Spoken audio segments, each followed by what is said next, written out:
Magandang araw mga kaibigan. Bigyan natin ng reaction, opinion itong post ng Ang Balita Ngayon. Title, para masigurong hindi na makatakbo si BP Sara, Luistro, nais matuloy ang impeachment kahit pa mag-resign ang Vice Presidente.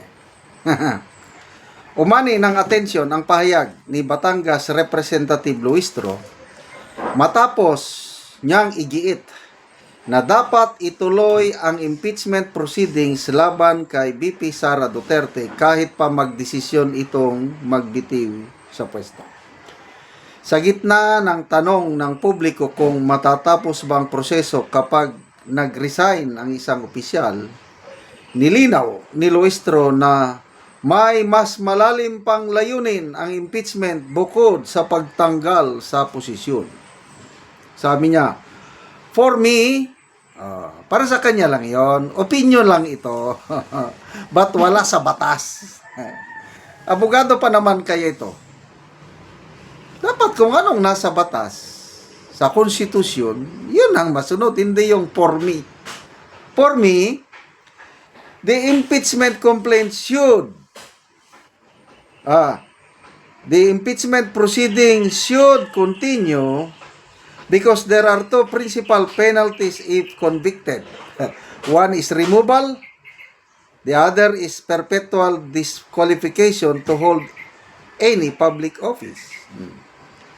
Ipinaliwanag pa ni Luistro na kahit maging moot and academic ang pagtanggal sa pwesto kapag nag-resign, hindi pa rin nito nasasagot ang tanong kung may batayan ang permanenteng disqualification. Although the resignation will render moot and academic the penalty of removal, I think, sa kanya lang yun, I think. Takot na takot kayo kasi sa aming BP. Bakit hindi nyo na lang siya talunin sa eleksyon? Ganon lang kasimple. Sino ba yung mga nagsasabing, talunin nyo sa eleksyon si BP Sara? Ganon, mga senador eh. Sino ba? Senator Cayetano ata, Senator Amy. Ano sabi niya?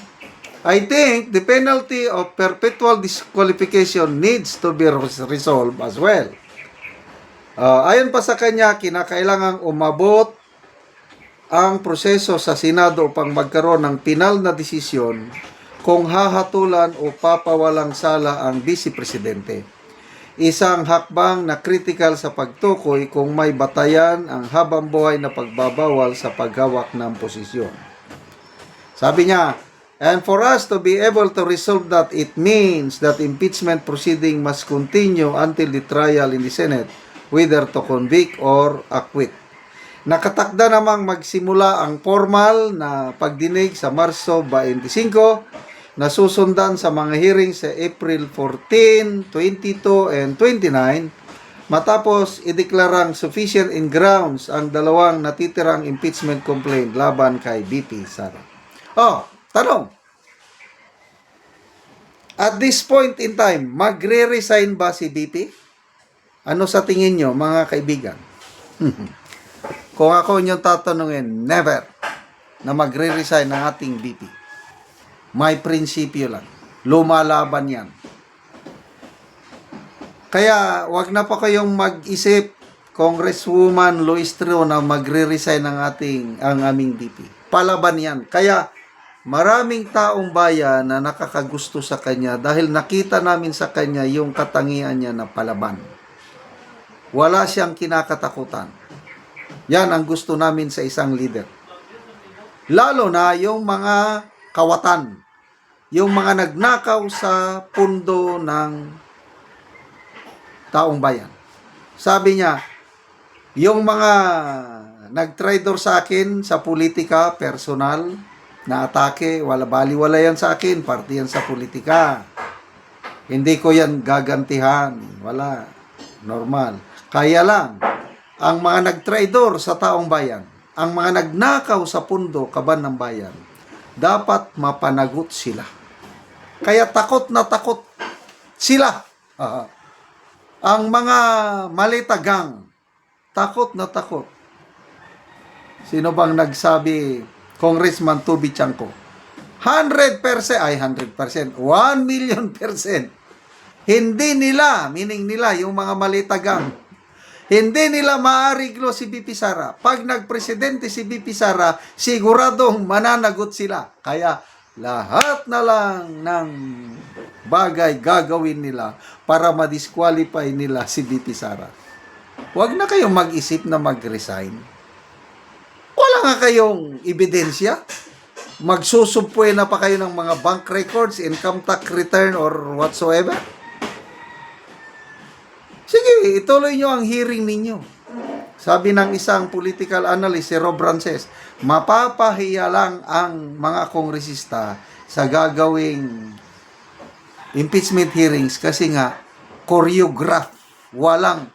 Ang taong bayan, wais na ngayon.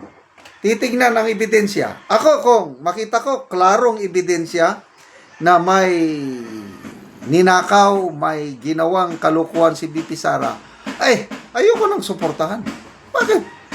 Klaro eh. Kailan kung wala silang maipresenta lalong lalakas ang suporta ko kay BP Sara dahil maipapakita na panggigipit, political persecution lang itong ginagawa nilang impeachment.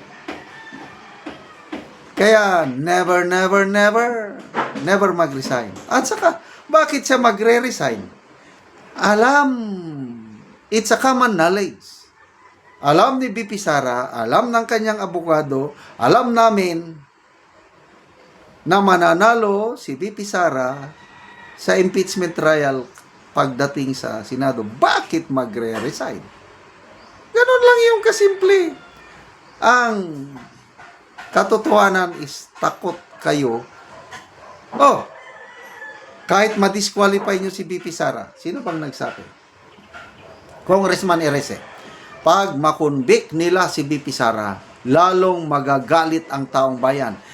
Dilawan na kongresista ito, hindi siya pro Sara. Kailan? Agree ako sa kanyang sinasabi, kahit makonvict nila si BP Sara, lalong magagalit ang taong bayan, at kahit sino man na endorse ni BP Sara, mananalo pa rin siyang presidente. So good luck, Congresswoman Luistro, galingan ninyo. Humanda kayo sa 2028 dahil may kalalagyan kayo kay BP Sara. President Sara by that time. Salamat mga kaibigan sa inyong pagsubaybay sa ating channel. Nakakatulong kayo ng malaki sa tribong talandig ng Bukidnon dahil ang sweldo natin sa channel na ito is pantulong po sa tribo. Namimigay tayo ng libreng yero at pako para makapagpatayo sila ng mas maayos na tirahan. Panoorin nyo ang video na ito. Karon mo na niyang mataga gyero si ate.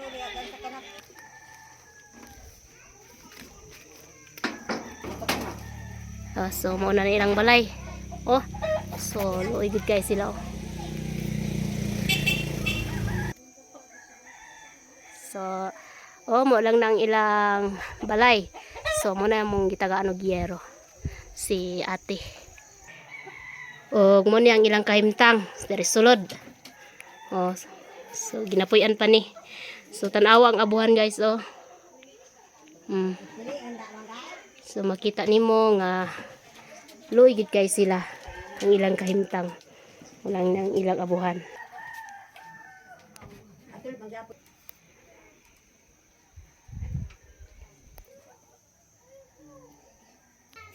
O karon unsay imong masulti te nga natagaan ka gyero nga suot ang inyong abuhan luoy kayo mo. Nagpasalamat gid ko sa Ginoo nga natagaan mi gyero nga maatopan na gid ni among kuan Abuhan. abuhan.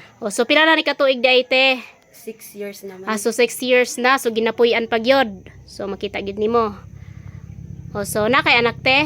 Na ako'y anak tulo ka buok. Pila imong edad? 25 So 25. Asa day mong mana te? naa sa Cagayan man. So nagtrabaho siya. So unsa na lang gid ka ang inyong pangunabuhian karon? Gauma man gyapon ni. So panguma lang. So si ate mag-uuma lang sila. So tungod sa ilang kaliso dili sila paka-afford sa yero. So natagaan man si ate, so makahimo na gyud siya og abuhan. Daghan gyud salamat sa Ginoo ug sa nagatan-aw ug sa nagatabang. O sige ate, salamat pod. Salamat.